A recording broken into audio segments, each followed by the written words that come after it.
அந்த பாண்டவர் தான் எனக்கு ஜென்ம விரோதிகள்.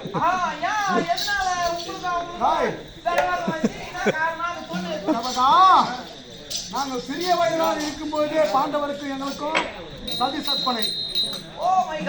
ஆகையினாலே பாண்டவரை எடுக்க வேண்டும் என்று நான் என்ன வேலை செய்தேன் தெரியுமா? குளிக்கும் குளத்திலே கூர்வசி நட்டு அதிலே பேசிக் கொண்டார்கள். என்ற சாதத்தில் விஷத்தை கொண்டு கொடுத்தேன். விஷத்தை படுக்கும் அறையிலே பாம்புகளை விட்டேன். ஒன்று கூட அவனுக்கு சாவல.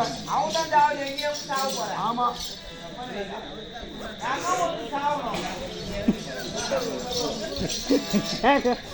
கேக்குற வார்த்தை உனக்கு தெரியலையா? பாண்டவரை கொல்ல அரக்கு மாளிகை ஏற்படுத்தி அதுலயும் உள்ள போயிட்டு தீயிட்டும் கொளுத்தி பார்த்தேன். அரக்கு மாளிகை தீயிட்டு கொளுத்தி பார்த்தீங்க. அதுவும் சாகல. அதுலயும் சாவல. அதன் பிறகு பாண்டவரை வலுவாக அச்சினாபுரம் வரவைத்து சூதாடி நாடு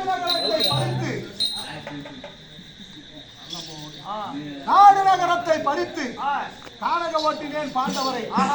கானக சென்ற பாண்டவர்கள் 12 ஓராண்டு காலம் அஜ்ஞாதவாசம் முடித்தார்கள். அப்படியா? 13 ஆண்டு கழித்து முதலாக நாடு கேட்க ஒருவரை தூதாக அனுப்பினார்கள்.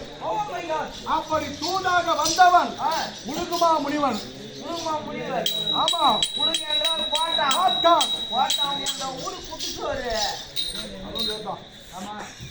அவன் வந்து பாண்டவருக்கான பிரதிவாதத்தை கேட்கும்போது என்னுடைய தந்தையானவர் என்ன தெரிவித்தார்?